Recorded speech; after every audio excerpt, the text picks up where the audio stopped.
Antes de mais, agradecer muito à professora Ana Paula Coutinho, à professora Sónia Rodrigues, à professora Fátima Oteirinho, conheço tão bem, este privilégio de estar a participar, de contar um bocadinho. Eu não preparei propriamente uma apresentação, na altura perguntei à doutora Lourdes, a quem também agradeço, se teria hipótese de mostrar alguma coisa, mas com o objetivo de vos mostrar algumas imagens. Não preparei um PowerPoint, porque acho que era mais ir conversarmos sobre o assunto. A experiência em concreto de que vos vou falar é uma experiência de 1 ano e é uma experiência de transformação de um clube, de uma coisa que não era propriamente ainda um clube de leitura e que se transformou o ano passado num clube de leitura e que agora está suspenso pela questão da Covid e estamos a decidir se vai voltar a surgir em formato digital ou não, ou se esperamos por haver condições para reaparecer em formato físico. O que é que aconteceu nesta questão? Isto parte de um desafio da Câmara Municipal de Gondomar, da Biblioteca Municipal de Gondomar, que tinha uma série de leitores habituais que por vezes se reuniam de uma forma bastante, eu não diria informal, porque havia uma hora, obviamente, mas o que acontecia era que havia uma série de leitores que entre eles escolhiam livros e tinha um funcionário da biblioteca que geria a reunião como um moderador, mas que não preparava de todo a comunicação, era apenas uma maneira deles se juntarem. E depois, não sei se... Não era para mim. Peço desculpa, é que ele está-me a dizer, o seu altifalante não está funcionando. Mas está, pronto. E o que aconteceu foi que a nova equipa da cultura da Câmara Municipal de Gondomar deu-se conta de que isto acontecia, que era uma coisa quase de produção autónoma, em que a biblioteca quase cedia a sala, mas que os próprios leitores diziam, quase já começavam a fartar-se, entre aspas, um bocadinho uns dos outros, que diziam, já sei mais ou menos o que ele pensa, já sei, isto é giro, mas nós gostávamos de alguém que nos dissesse coisas novas, coisas diferentes. Paralelamente à parte da literatura, eu sou vice-presidente da Companhia de Teatro Residente lá e, portanto, eles já me conheciam, já tinha feito colaborações, conferências, etc. com a Câmara e eles colocaram-me esse desafio de então montar qualquer coisa. Sendo que o objetivo não era tanto de promover a leitura, porque já existia este universo que já tinha esse interesse, mas era mais o de facilitar a leitores declaradamente autodidatas um espaço que fosse simultaneamente informal, mas que lhes permitisse ir além, perdoem-me o informal, mas ir além do achómetro, sem fechar num modo de conferência. Portanto, nem matar o clube de leitura, nem matar aquele espaço onde aquela comunidade já estava habituada e de forma bastante rica a debater as questões, acrescentar informação, mas também não transformar aquilo num ciclo de conferências. Sendo que aqui é importante, se calhar, falar-vos um bocadinho muito sucintamente da circunstância específica desta terra. Gondomar é um espaço que nem é cosmopolita, nem é isolado, portanto, nem tem as vantagens de uma metrópole, nem tem tem outras, mas não tem as vantagens de uma metrópole e não tem as vantagens de uma terra, sei lá, estou-me a lembrar de Azurara, de uma Cerveira, uma série de terras que acabam por se dinamizar pela necessidade. O que aqui acontece é que há efetivamente pessoas, população com interesse, mas esse interesse existe, mas encontra resposta fora e muito perto, a 5 minutos, a 10 minutos. No caso da Biblioteca de Gondomar, que é no centro de Gondomar, encontra literalmente a 5 minutos do Freixo e portanto, da Ribeira do Douro. E até a procura com mais conforto. Isso era uma coisa que nós já sabíamos do teatro e que eu verifiquei também nestas questões da leitura. As pessoas que gostam de cultura sentem, e que são de Gondomar, tendem a sentir que isto até é capaz de ser giro. Mas é de Gondomar. Isso não deve ser assim tão bom. Não vou a um grupo de teatro de Gondomar, não vou uma coisa no auditório de Gondomar, não vou uma coisa na biblioteca de Gondomar. E portanto havia, e isso era um objetivo lateral, para lá das pessoas que já iam para estes grupos de leitura, queria também combater um bocadinho este estereótipo. Por outro lado, este preconceito, eu lembro-me, nós trouxemos vários atores, o primeiro foi o Wallenstein, e eles diziam-nos, não foi o caso do Wallenstein, se bem que também tocou o assunto mais leve, mas houve um que nos disse mesmo, nós chamávamos no início o Grupo de Teatro de Amadores de Gondomar, só mudamos quando houve mesmo alguns profissionais, E eles diziam-nos, epá, tirem o Amadores e tirem Gondomar, porque ninguém vem se vocês mantiverem, porque não só é terrinha, como ainda por cima é uma terra com todos os prejuízos, os preconceitos associados. Por outro lado, tínhamos estes leitores que estavam habituados a ir para, muitos deles muito informados, muito mais informados até do que alguns dos que tinham o preconceito com a terra, mas que se sentiam mais confortáveis na terra. E que se calhar até seriam capazes de buscar formatos em que fossem 100% passivos, fora, e aí sim muitos deles iam a ciclos da reitoria, iam a ciclos de museus, etc, etc, mas um formato em que estivessem ativos preferiam o conforto da biblioteca que já conheciam, de um universo mais pequeno. E a nossa solução, a minha solução, foi misturar os três conceitos. Manter os leitores, manter o espaço aos leitores, trazer os atores também, porque embora isto não fosse uma parceria obrigatória, o convite foi a mim pessoalmente, mas eu quis trazer o grupo de teatro também, porque acho que o teatro facilita muito e a leitura de excertos e a discussão de excertos facilita muito. E depois quebrar o gelo com os especialistas. E nesse sentido, e agora sim vou-vos mostrar o cartaz e depois vou mostrando algumas fotos, mas neste sentido devo imenso à Faculdade de Letras da Universidade do Porto, porque 90% dos convidados, ou do convidado e das convidadas, vêm daí.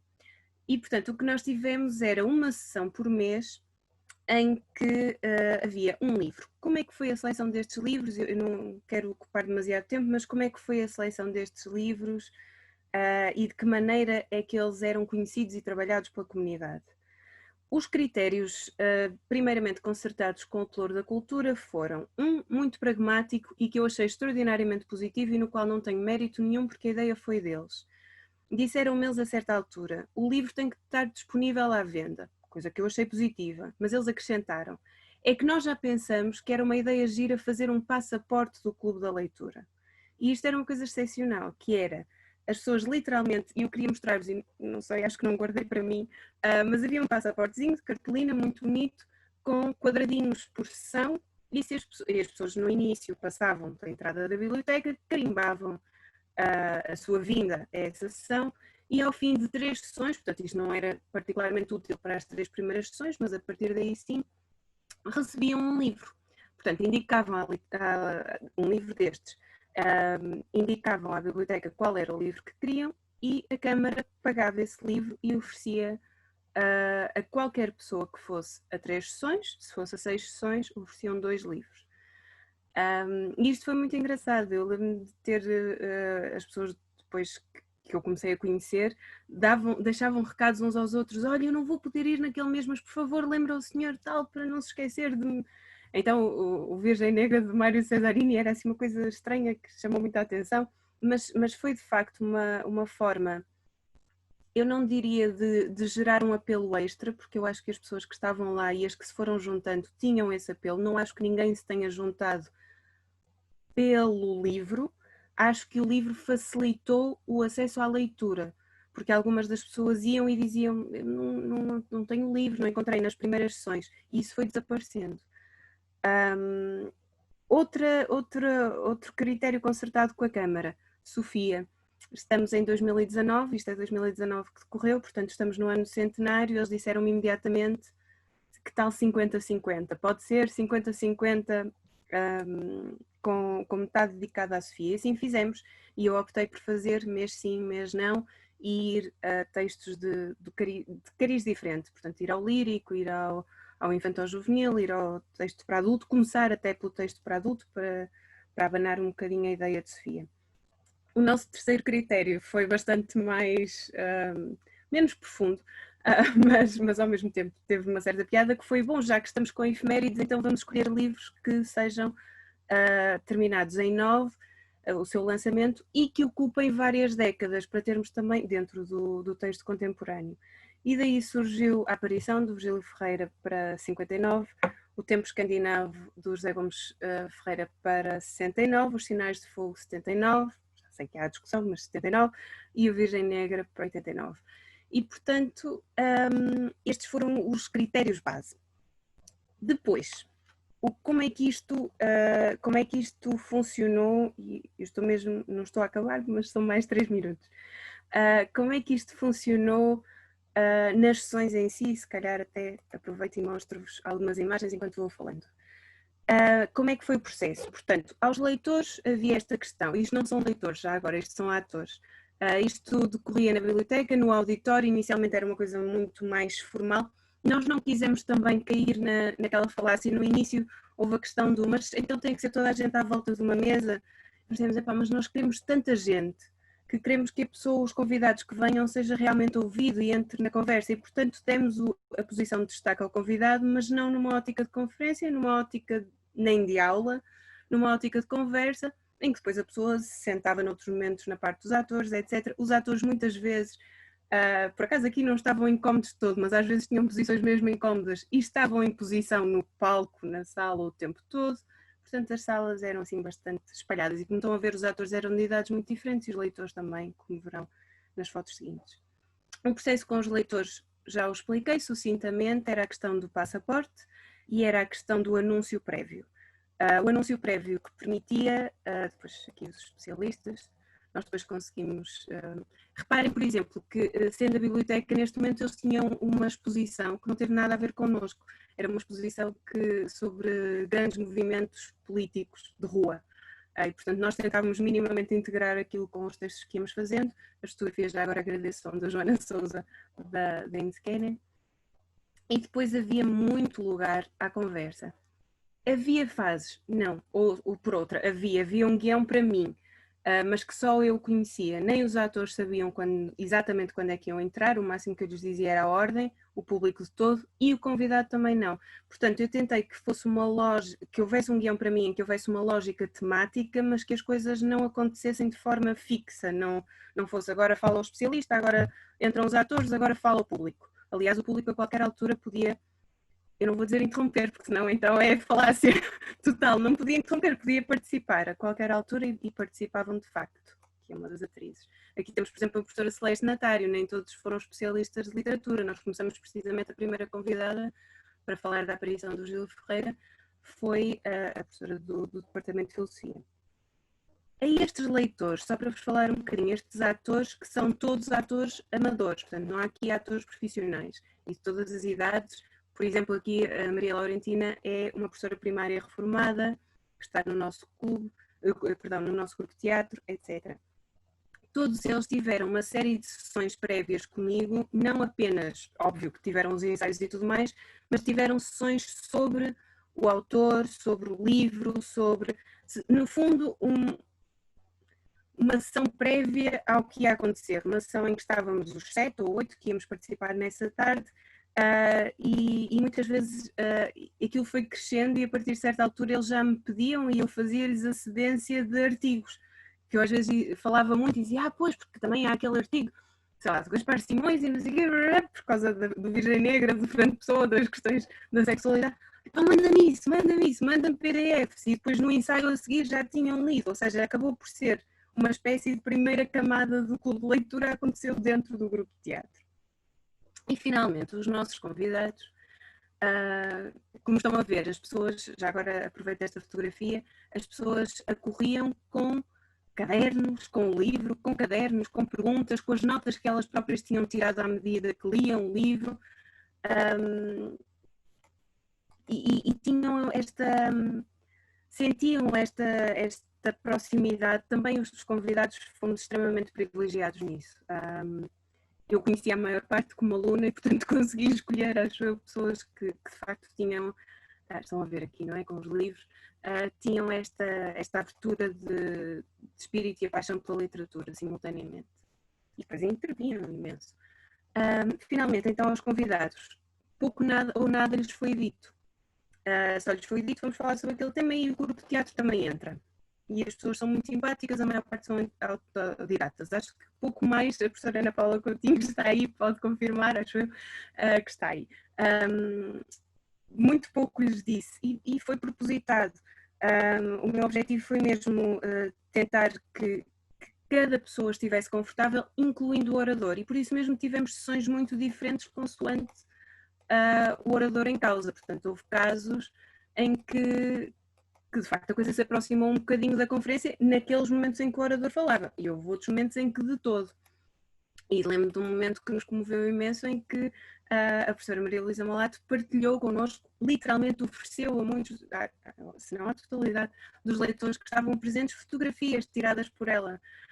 Portanto, foi de facto umas noites mágicas, não tem nada um formalismo que a sala poderia antecipar. Fez-se uma série de experiências. Houve, por exemplo, uma das sessões em que houve 2 professores juntos. No caso foi a professora Isabel Ponce Leão, da Universidade Fernando Pessoa, e a professora Isabel Margarida Duarte. Portanto, 2 perspectivas completamente diferentes, 2 formas de análise diferentes. E se calhar era uma das coisas que nós gostaríamos de ter recuperado em 2020 e que recuperaremos. Eu sabia que havia de encontrar aqui as fotos da professora Ana Paula Coutinho.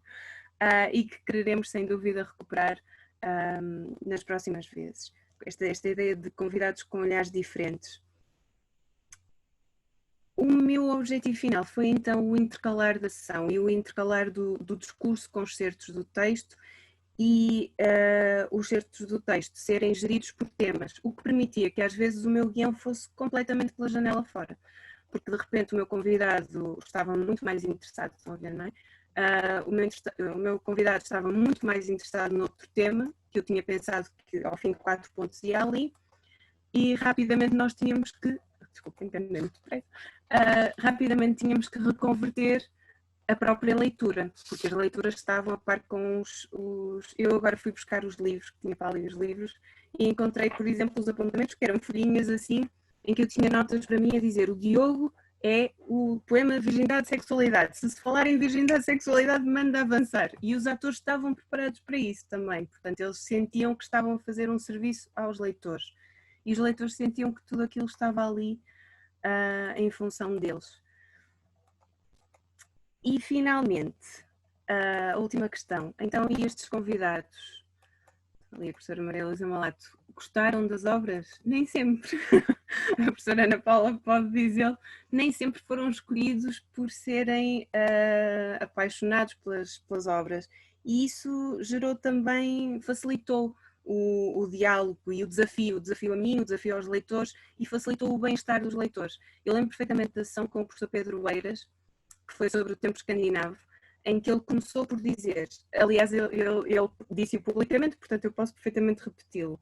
Ele disse: bom, eu vinha preparado para dizer, sim, este é um livro interessante, a Sofia fez bem a escolhê-lo, mas... e falar o máximo possível do José Gomes Ferreira, porque eu não gosto nada do tempo escandinavo.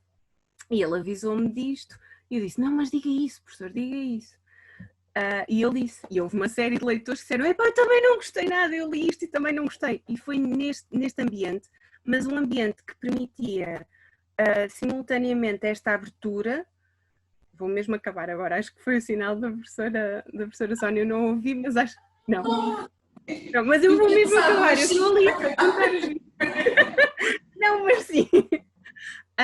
Mas o objetivo foi mesmo destruir esta ideia de que o conhecimento tem que ser oposto à autenticidade e promover o conforto pleno destes leitores que foram crescendo, o número foi crescendo.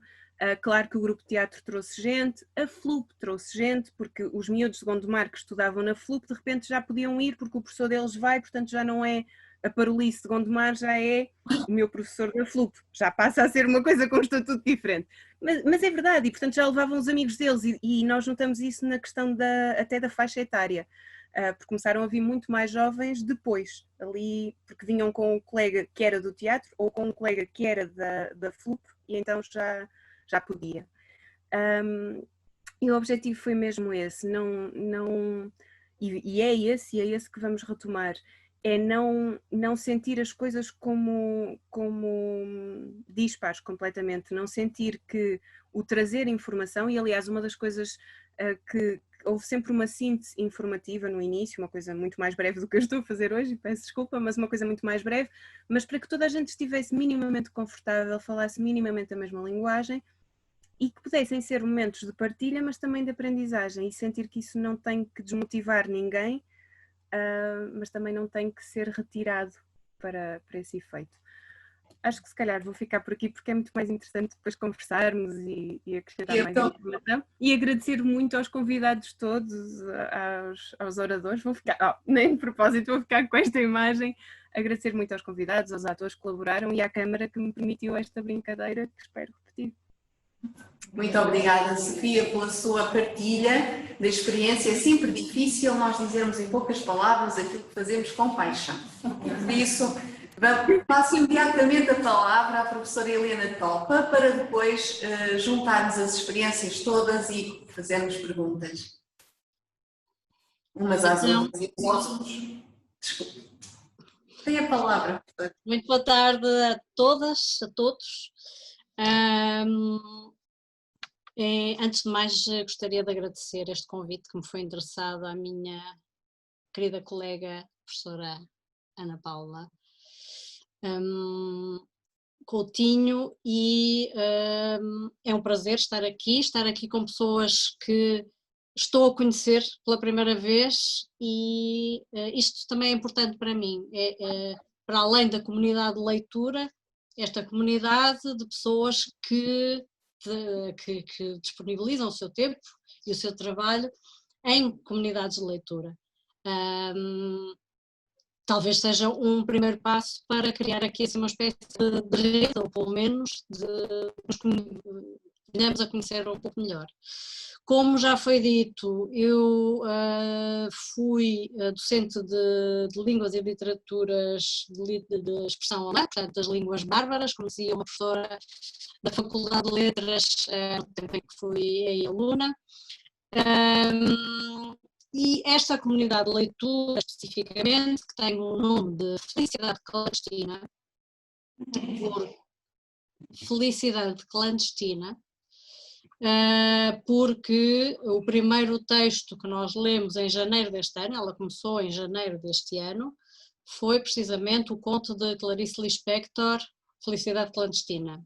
Pareceu-me que era um texto que eu, enfim, como dizer de outra maneira, adoro há muitos anos, e que precisamente mostra aquilo que é a paixão pela leitura,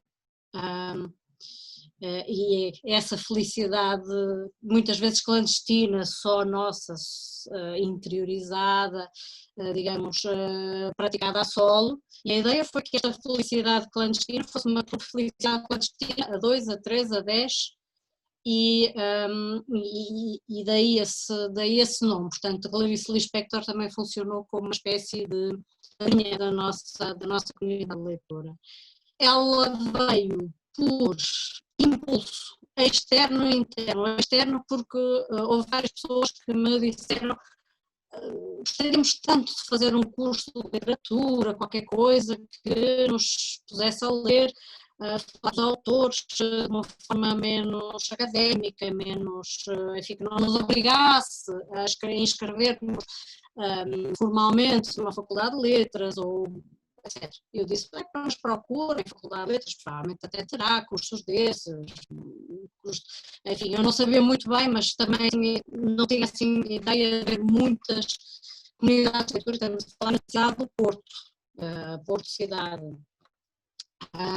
Eu por acaso já tinha tido a experiência de coordenar uma comunidade de leitura ao longo de 5 anos, e esta comunidade de leitura veio, como dizia, também por imperativo interno e por, digamos assim, algumas saudades de falar de matérias de que eu gosto muito. Eu neste momento sou tradutora, portanto trabalho também profissionalmente com literatura, sou uma leitora profissional, enfim, tenho sido toda a minha vida uma leitora profissional, quer vocacionada para o ensino, quer vocacionada para a tradução e agora, uma vez mais, para, enfim, a comunidade de leitura.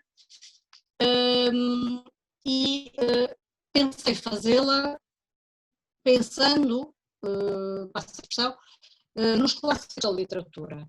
Ora, isto é um universo, obviamente, quase ilimitado. e por outro lado também discutível, porque eventualmente o Harold Bloom terá os seus clássicos e o seu canon ocidental, etc. E é o canon ocidental e não outro. Mas podemos discutir aquilo que são os clássicos. Os clássicos para mim não serão eventualmente os clássicos para A, B, C, D e fora. E aqueles livros que eu gosto não serão provavelmente também os livros de que A, B, C, D gosta, não é?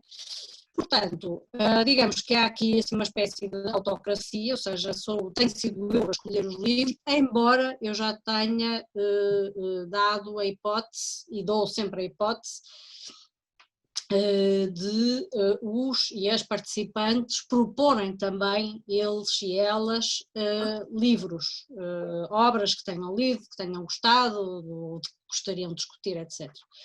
Há uma outra atividade que é prévia, minha, que é prévia a esta, digamos, lista que eu vou, da qual eu tenho escolhido as obras, que é uma atividade terrorista minha. Tenho que confessar que é mesmo uma atividade terrorista, que são os meus micro-resumos dos clássicos.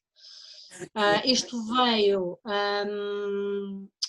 de uma brincadeira de férias, tal como a autora do nosso próximo livro, a Mary Shelley, que escreveu o Frankenstein numa altura em que estava a passar umas férias na Suíça e não podia sair e, portanto, enfim, o que é que faz quando a pessoa não consegue fazer nada?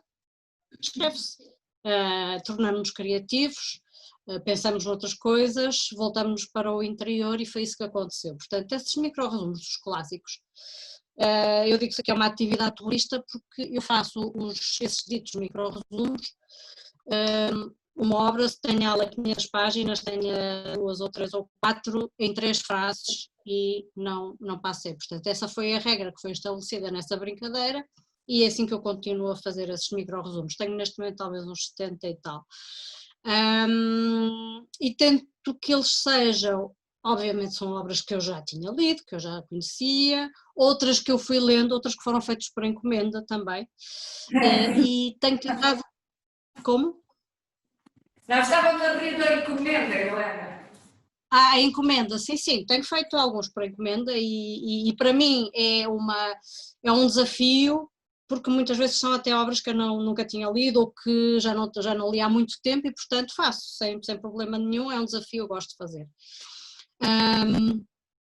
Portanto, tem sido um bocadinho a partir daí dessa lista que se formos a ver, se calhar a maioria dos autores serão de língua alemã, de língua portuguesa, mas também tenho vários escritores de língua francesa, de língua inglesa, de língua espanhola, de língua russa e, obviamente, todos eles traduzidos para português, portanto, e portugueses, obviamente. Isso é também uma das minhas condições, é trazer autores e autoras portuguesas para a comunidade de leitura. Obviamente que nas sessões utilizo sempre traduções portuguesas para português, caso não sejam autores de língua portuguesa. Essa é a condição que eu coloco e, portanto, procuro sempre as melhores edições possíveis. Não é? Nós tivemos um caso que eu quis trazer, que foi a Lisístrata de Aristófanes, em que eu tive aí alguma dificuldade, porque o texto que está disponível para português europeu teria de ter uma autorização especial para ser utilizado em público e, portanto, eu tive que recorrer a uma edição que está disponível em português do Brasil, mas de boa qualidade. Bom, quanto às dinâmicas e à forma como as pessoas estão aparecendo, eu não disse que esta iniciativa foi uma iniciativa minha que eu propus à Livraria Flaneur e, portanto, estas sessões têm decorrido na Livraria Flaneur, duas decorreram lá porque, entretanto, tivemos o confinamento em março. A partir dessa data fomos fazendo reuniões online. Isto porque algumas pessoas disseram, mas era pena parar agora, vamos arranjar uma maneira de continuar. E de facto continuamos. Portanto, nós já vamos na 7ª, portanto, de amanhã a 8 será a próxima, a 7ª edição, com o Frankenstein, precisamente.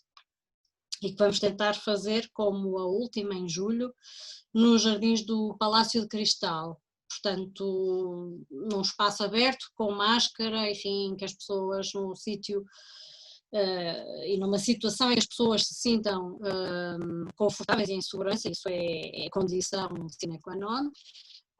A partir de outubro provavelmente voltaremos a esta versão janelinhas, não é? A janelinha está-se a estragar aqui um bocadinho, peço desculpa. Quando for possível voltaremos à Livraria Flaneur. Portanto, esse é o nosso espaço inicial e é lá que queremos voltar, porque todo aquele espaço é também bastante inspirador. De repente alguém lembra-se de um livro, mas eu lembro-me de qualquer coisa, então vai buscar o livro à prateleira e lá lê uma passagem que aquela obra fez lembrar. E portanto é um espaço, enfim, mas eu espero voltar lá o mais depressa possível, mas se tiver que fazer em minha casa também faço, se tiver que fazer noutro espaço eu arranjo outro espaço.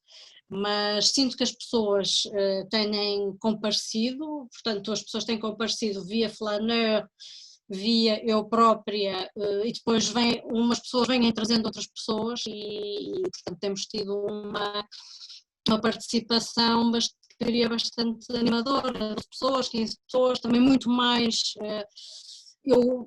Para mim, o essencial, e isto também queria dizer, o essencial, o objetivo principal desta comunidade de leitura é que as pessoas tenham a oportunidade de falar da sua experiência de leitura, quer elas venham da área das letras, das humanidades, das engenharias, das matemáticas, seja de que área for, e que tenham a oportunidade de partilhar uma experiência que é a tal felicidade clandestina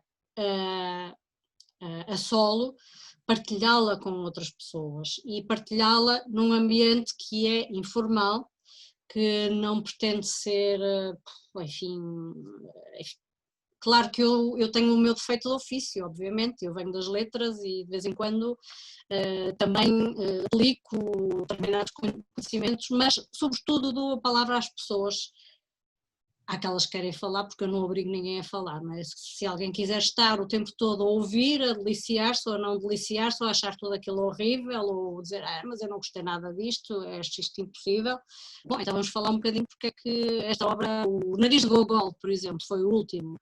Porquê? Porque é que isto me horrorizou assim tanto, não é? Isto para mim é o fundamental, é digamos uma experiência complementar àquela em que eu de certa forma me senti na contingência de ter de aplicar um certo cânon dos estudos literários, de ter de, enfim, passar mais ou menos por aqueles autores ou por aqueles textos que são considerados canónicos na literatura de expressão humana, e, enfim, dar uma maior liberdade da expressão e de escolha também às pessoas que procuram esta comunidade de leitura. E, portanto, essa experiência de leitura, o contacto íntimo com as palavras, que é uma coisa que para mim vem exemplarmente de uma figura, uma figura um pouco, eu não desliguei o telemóvel, uma figura um pouco longínqua, que é Lutero, que precisamente criou ou fundou o protestantismo, o movimento protestante, através da tradução da Bíblia, primeira coisa, e em segundo lugar criou também uma escola de leitura, podemos dizer assim, que ainda hoje marca, obviamente, o protestantismo também marca a leitura que mais livre e mais responsável também, que me foi também colocada pelo universo de língua alemã, pelo universo alemão, ou seja, nós relacionarmos com o texto de uma forma mais íntima e ousarmos também, ou vermos no papel daquela pessoa que tem o direito de se pronunciar acerca daquilo que está a ler, não é? A nossa tradição, maioritariamente católica, vê muito mal, ainda vê mal esta relação, por exemplo, com o texto, com o grande texto bíblico, sem uma presença de uma autoridade, de uma leitura superior, não é? A tradição protestante trouxe esta escola da leitura, ou seja, de uma maior liberdade, mas também de uma maior responsabilidade, portanto, de um maior rigor também naquilo que se lê. E, de certa forma, isto nunca disse isto na comunidade de leitura, talvez algum dia diga, mas eu penso que isto é fundamental. Para mim é fundamental enquanto leitor, e parece-me que é fundamental para todas as pessoas que comparecem nesta comunidade de leitura, que é isso de prestarem atenção ao texto que estão a ler, de o ler de forma livre, responsável e de, digamos assim, todas as leituras poderem ser ali trazidas. Porque nenhuma delas será superior, será melhor, será eventualmente mais informada, porque as pessoas vão pesquisar, isso é uma coisa que eu tenho observado. Vejo que nestes colégios também têm essa experiência que as pessoas vão depois pesquisar e eu descobri aquilo e há uma adaptação de uma ópera, um filme, etc., sobre este texto, e isso é óbvio muito, muito gratificante. Por isso, esta tem sido a minha experiência e eu fico muito contente por termos continuado, apesar de ser também uma operação de resistência, um momento de resistência a esta pandemia, apesar da pandemia, nós temos continuado e haver sinais de que vamos continuar, mesmo aqui, digamos assim, nestas linhas. Obrigada, professora Helena. Boa tarde, eu vou dar início então à partilha de uma experiência de clube de leitura que foi realizado numa escola secundária, uma escola pública de ensino secundário do Distrito do Porto, e esta partilha tem por objetivo associar o prazer de ler e clubes de leitura à noção de escola como espaço de cidadania ativa. E para esta apresentação eu vou partir de dois pressupostos, ambos ligados à perspectiva que vou trabalhar aqui, que é a perspectiva da formação inicial de professores e daquilo que o professor de português pode fazer e que ações pode desenvolver para atingir finalidades pedagógicas como são promover o gosto pela leitura e formar leitores. O primeiro pressuposto é o de que o professor é o elemento-chave na pedagogia centrada no aluno e nas pedagogias ativas de desenvolvimento da aprendizagem. E é o elemento-chave porque, como nos lembra Margarida Vieira Mendes, o que pode fazer naufragar a pedagogia centrada no aluno é justamente o esquecimento da intervenção ativa do professor na modificação de leituras. Às vezes não se fala na importância que tem a influência do professor na criação e na transformação de leitores. E essa importância vai para além do que o professor faz como tarefa ou obrigação, porque passa para uma dimensão que é aquilo que o professor é. E o professor, sendo um leitor furioso, um leitor exímio, que faz uma frequente e uma constante frequentação e convívio de livros, desencadeia no aluno processos de gosto por ler que acaba por atingir ou, enfim, serem eficazes. O segundo pressuposto é o de que o professor deve ser um leitor, e um leitor no sentido pleno da palavra, e além de leitor deve ter gestos que lhe são absolutamente naturais e partilháveis com os alunos. E aqui recorro a uma afirmação de Graciete Vilela que relembra uma afirmação de Jorge de Sena, e passo a ler. Para se ensinar a ler, para administrar sabiamente o veneno da leitura, é preciso que os professores amem a literatura. Não se pode conhecer, nem estudar, nem ensinar, nem viver aquilo que, no fundo e em verdade, se não ama.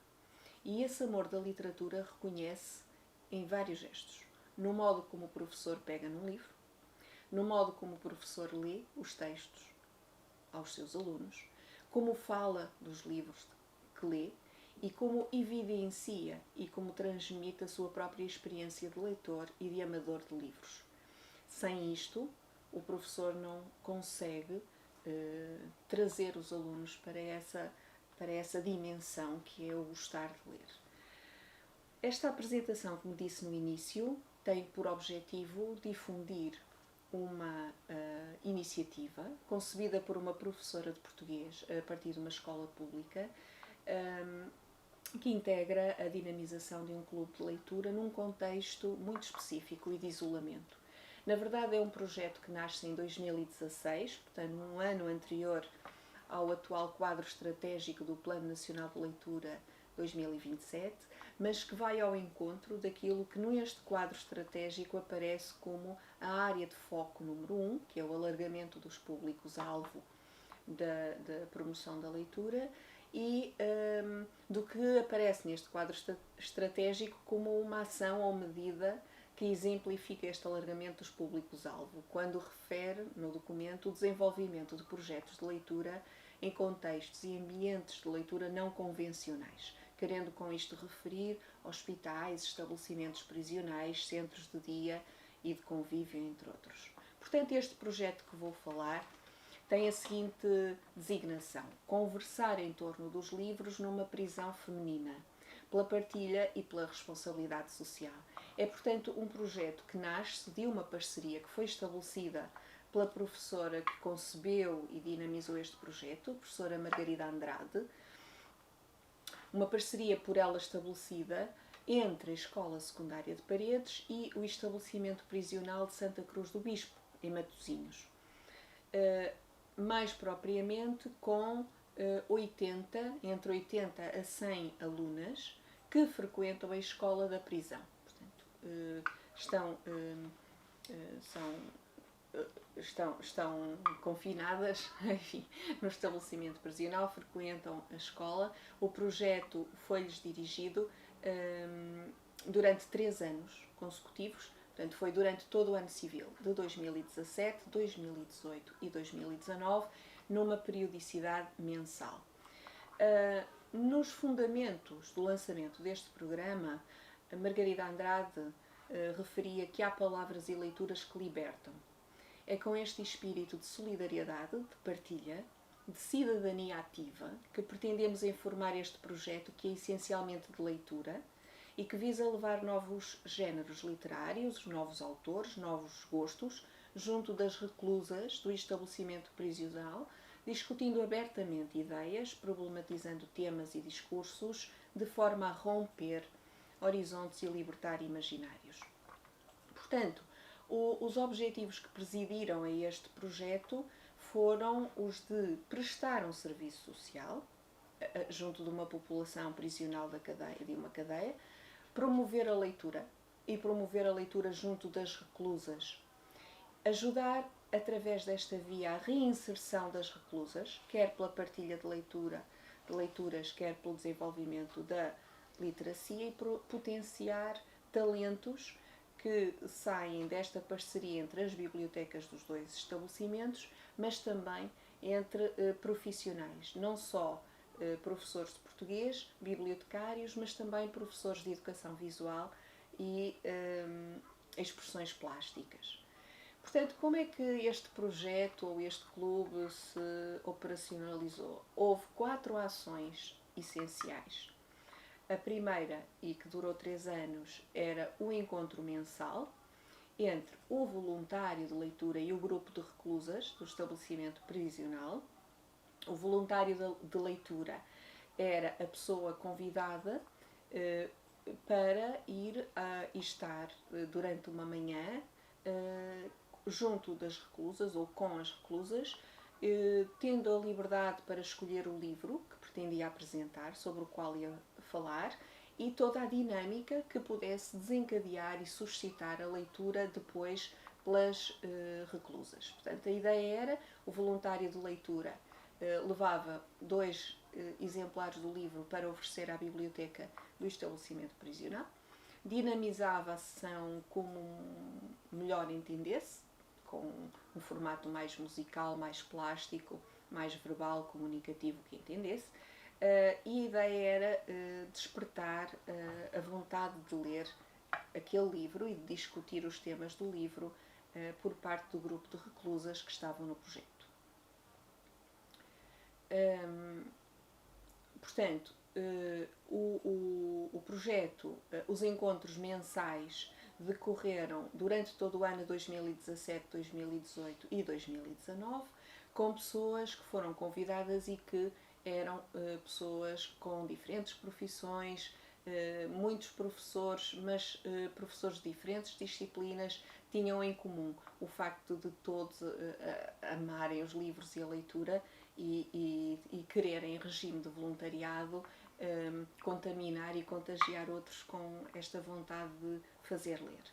A segunda ação da operacionalização eram as oficinas que a professora de Educação Visual, Teresa Miranda, realizava no estabelecimento prisional para elaborar trabalhos de expressão plástica com as reclusas a partir das leituras que as reclusas faziam dos livros que os voluntários de leitura apresentavam. Portanto, as reclusas não só estavam na sessão a ouvir ler, mas também liam e depois também trabalhavam através da expressão plástica sobre as leituras que faziam. Fez-se ainda mais duas ações, estas menos prolongadas, mas muito significativas e com grande impacto.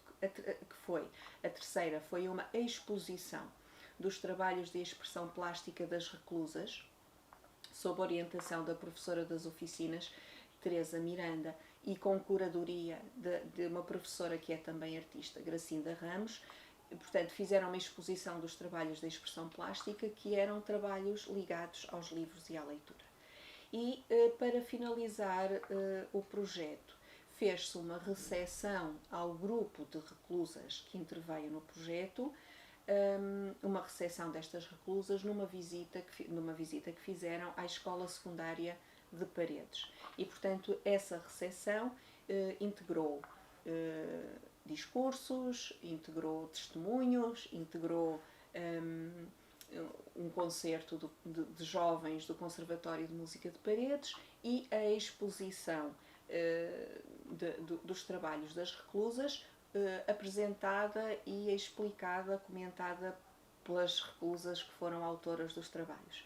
As fotografias que vou mostrar e que podem ver na apresentação mostram como essa exposição foi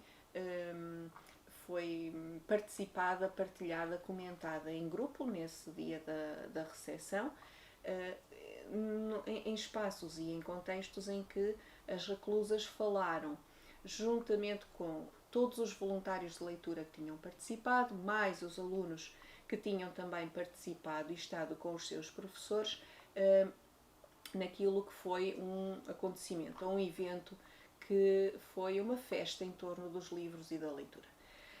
Não resisto só a partilhar alguns dos testemunhos que algumas das reclusas deram publicamente sobre o impacto que este clube de leitura teve nas suas vidas, não só no tempo em que estiveram em reclusão, no estabelecimento prisional, mas depois também. Margarida Rodrigues, uma das reclusas, hoje já em liberdade, portanto identifica-se como ex-reclusa, diz-nos o seguinte: há pessoas à solta, muito mais presas do que nós. A leitura tem uma força libertadora e os livros enriquecem-nos para toda a vida. Hoje em dia em Portugal lê-se muito pouco, dentro e fora das cadeias. As pessoas precisam destas coisas para serem estimuladas a ler. E qualquer projeto lá dentro é bom. Ajuda a sair da rotina e liberta a mente, o que é muito importante. Célia Costa, outra reclusa, era reclusa há 6 anos, quando o projeto quando estávamos no meio do projeto, em 2018. Entrou no estabelecimento prisional Santa Cruz do Bispo com a 4ª classe e em 2018 já tinha completado o 11º ano de escolaridade.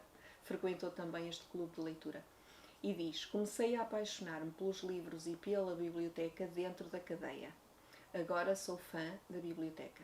Antes não era grande leitora. Ler dá muita liberdade, torna-nos completamente livres. Este projeto ajuda a pensar noutras coisas e fazer o tempo passar mais rápido. Aprendi a comunicar melhor com as pessoas e a olhar o mundo de outra forma. Helena Nuta, uma reclusa que frequentou a escola para aprender português, porque era de nacionalidade romena, para aprender português e informática, diz que ler trouxe liberdade. E era uma forma de relaxar e de esquecer os problemas. Este projeto teve um impacto absolutamente extraordinário, não só nas pessoas, nas reclusas, para quem se destinava o projeto, mas também para os alunos e para os próprios voluntários de ler. E tudo isto mostra o potencial extraordinário que uma professora de português que é uma leitora voraz e que ama profundamente a leitura e a literatura pode, a partir da escola, criar, dinamizar todo um trabalho que tem um impacto tão extraordinário e que passa sempre e só pelos livros. Foi só um exemplo que nos ajuda a compreender melhor o impacto, o alcance que o trabalho de formação de professores pode vir a ter quando o professor de português assume a sua responsabilidade completa de não só trabalhar dentro da sua sala de aula, mas abrir a escola ao meio e desenvolvê-lo através da leitura e dos livros. Muito obrigada.